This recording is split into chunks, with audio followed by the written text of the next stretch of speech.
할렐루야, 우리 주님을 찬송합니다. 오늘 또 하나님 말씀 공부하는 시간 갖겠습니다. 2025년 3월 10일 월요일입니다. 오늘의 본문 말씀 사사기 4장에서 6장입니다. 사사기 6장을 보면 하나님이 기드온을 부르십니다. 사사 드보라 이후에 또 이스라엘은 똑같은 반복, 똑같은 서클을 반복하는데 여호와 앞에 범죄하여 악을 행합니다. 그래서 하나님은 또 그런 이스라엘을 가만 안 놔두시고 매를 드시죠. 미디안의 손에 넘겨집니다.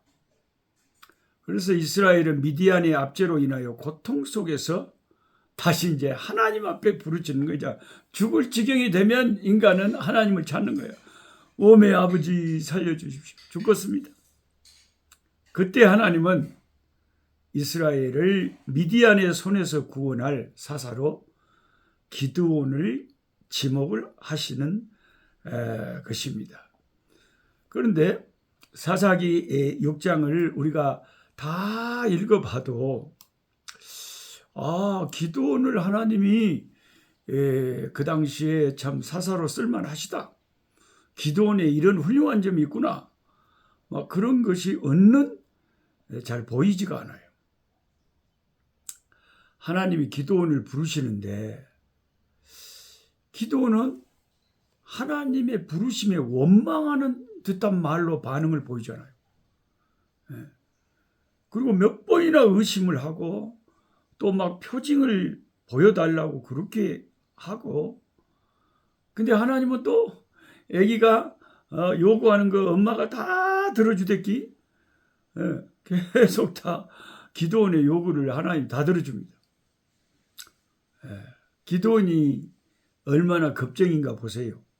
사사기 6장 11절에 보면 미디안 사람들에게 들킬까 봐 포도주 틀에 숨어서 밀을 타작하고 몰래 숨어서 그냥 발발 떨면서 포도주 틀에 숨어서 밀을 타자. 또 27절에 보면 하나님이 바알과 아세라 우상을 부수라는 명령이 내려졌을 때 그게 무서워가지고 한밤중에 자기 종들과 같이 가서 밤중에 그걸 부숩니다. 이처럼 우리가 사사기 6장을 마지막까지 읽어도 기드온의 모습에서 참 이거 하나님 쓸만한 종이다. 그런 생각이 얼른 안 듭니다. 그래도 하나님이 이스라엘을 구원하시려고 선택한 중요한 지도자인데 어느 인간적으로 매력적인 모습이 안 보인단 말이죠. 근데 가만히 이제 생각해 보면 이렇게 답답하게 보이는 기드온의 모습이 남 말할 것 없이 내 모습과 닮았다는 사실을 우리가 생각해 보면, 그러면 나는 얼마나 하나님 앞에 잘났냐? 나는 얼마나 잘났냐?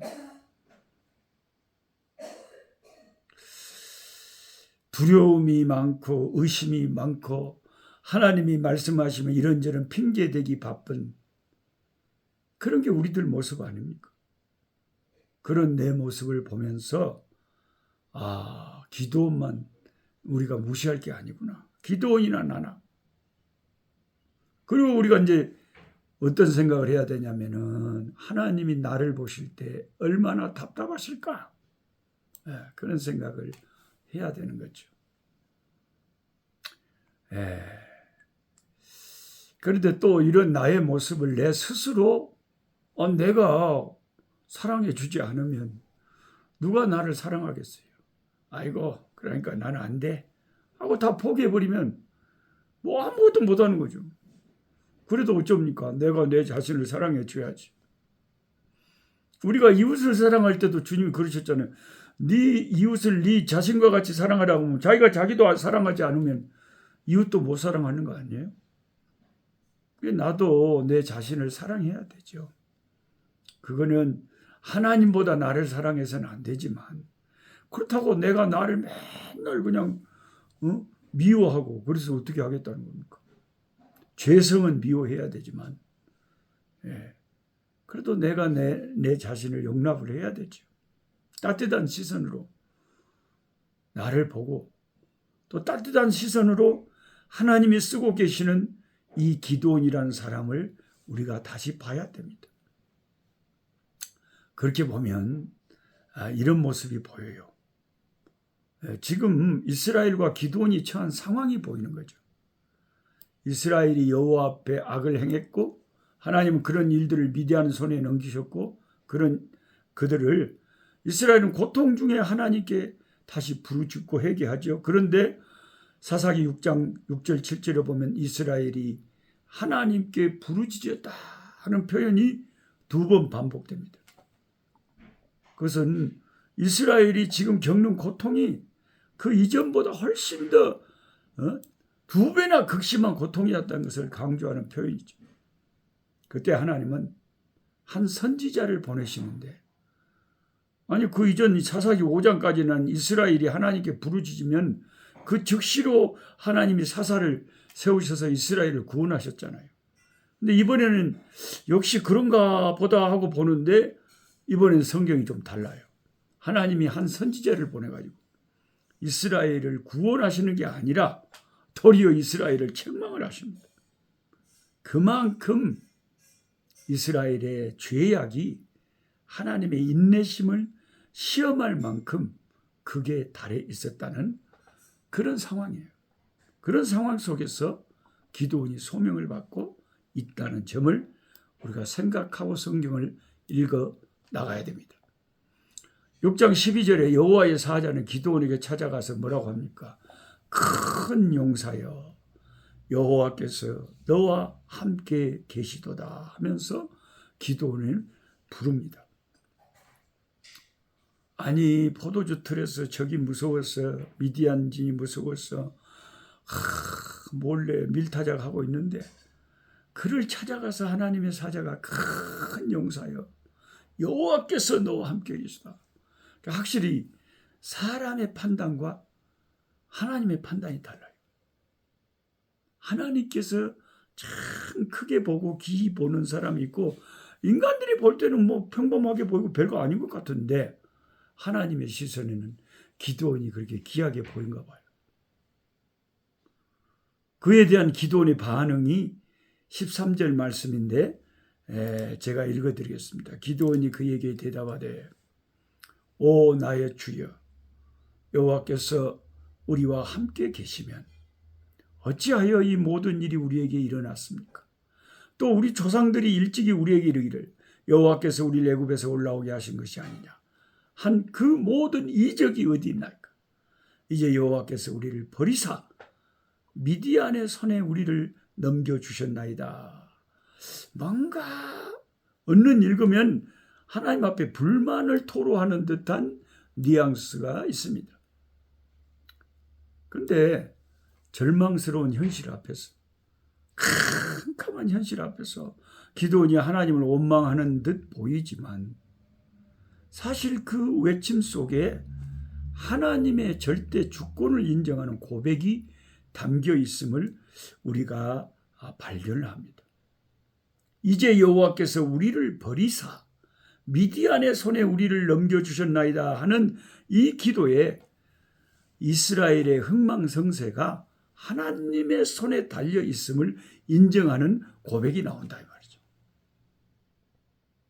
그리고 또한 기드온은 하나님의 말씀에 목숨을 걸고 순종하는 이제 모습을 보입니다. 비록 뭐 밤에 했든지 한밤중에 했든지 아버지 말씀에 순종해서 목숨을 거는 거죠. 아버지 집에 있는 바알 제단을 헐고 아세라상을 찍어버리는 말씀에 기도는 비록 두려워서 밤에 행하긴 했지만 하나님의 말씀에 목숨을 걸고 이행을 하잖아요. 사실 그 상황에서 두려워하지 않을 사람이 어디 있겠습니까? 예를 들어서 하나님이 오늘 새벽에 우리에게 말씀하시기를 이슬람 사원에 가서 거기에 있는 꾸란을 다 모아갖고 그 자리에서 불살라버리라 명하신다면 우리가 솔직히 그게 쉽겠습니까? 분명히 하나님의 말씀이긴 하지만 인간적으로 두려울 수밖에 없는 것도 사실 맞습니다. 근데 중요한 것은 두려움이 몰려왔지만 근데 기도는 결국 밤에 했든지 어찌 했든지 몰래 했든지 그 말씀에 순종하고 우상을 깨버렸어요. 그러니까 하나님께서 딱 보는 그 선택하는 쓰실 종하고 우리 인간의 참 판단하고는 너무 달라요. 예. 저도 신대원 다닐 때 우리 같이 공부하는 우리 동료들 잘 몰라봤어요. 근데 세월이 많이 지나고 이렇게 목회 현장에 있는 분들을 볼 때에 참 목회 잘하신다. 참 교회가 알뜰하게 잘 성장한다. 아, 내가 왜 좀 일찍 못 알아봤을까? 그때 학교 다닐 때 알아봤으면 내가 밥이라도 잘 사드릴 거. 인간은요, 사람 잘 못 봅니다. 인간은 외모를 보잖아요. 하나님은 그 중심과 그 미래와 그 모든 걸 제대로 보시잖아요. 하나님이 기도원을 제대로 보신 거죠.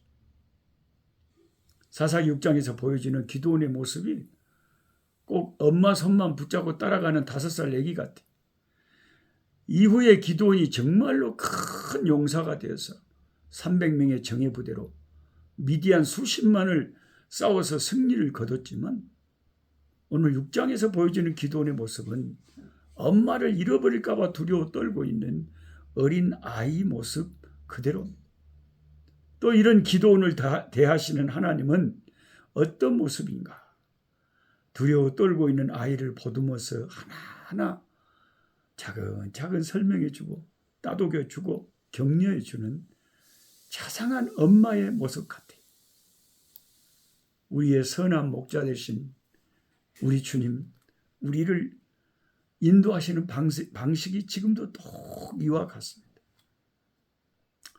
우리는 어리석은 양 같아서 갈 바를 모르고 방황할 때 많지만 우리 주님은 그런 우리를 찾아 상기석을 헤매시고 구렁에 빠진 나를 건져서 품에 안으시고 의의 길로 인도하십니다. 저는 우리 아프리카에 검은 우리 참 성도들과 함께 주일 예배 마칠 때 시편 23편을 크게 소리내서 읽으면서 마쳐요. 여호와는 나의 목자시니 내가 부족함이 없으리로다. 나의 평생의 그 선하심과 인자하심이 정녕 나를 따르니 내가 여호와의 집에 영원히 거하려다. 내가 항상 하나님과 함께 살겠다. 왜? 나의 평생에 하나님의 선하심과 인자하심이 날 떠나지 않을 것이다 하는 것을 믿기 때문이죠. 기도원을 발탁하시고 위대하게 사용하신 우리 하나님, 나같이 못난 죄인 발탁하셔서 하나님 나라와 복음을 위해서 사용하시는 우리 주님 앞에 얼마나 우리는 감사합니까? 하나님 감사합니다. 사람들은 나를 무시해도요. 네, 하나님은 나를 무시하지 않아요. 하나님이 쓰시면 됐지. 사람들이 몰라줘도 하나님이 알아주면 됐지. 우리는 기도원을 쓰시는 하나님을 보면서 오늘 다시 한번 소망을 얻습니다. 힘을 얻습니다. 하나님 아버지 감사합니다. 기도원을 사용하신 하나님, 저희들을 사용해 주셔서 감사합니다. 하나님이 쓰시면, 하나님이 하시면 능치 못할 일이 없습니다. 나의 평생의 그 선하심과 인자하심이 항상 떠나지 않으리. 내가 하나님과 항상 함께 있기를 원합니다. 주여, 사람들은 몰라줘도 주님 붙잡아 주시면 놀라운 역사가 일어날 줄 믿습니다. 주여 역사하여 주옵소서. 예수님의 이름으로 기도드리옵나이다. 아멘. 약한 자 힘주시고 강한 자 바르게 주한 자 정케함이 주님의 뜻이라. 해 아래 압박 있는 곳 주 거기 계셔서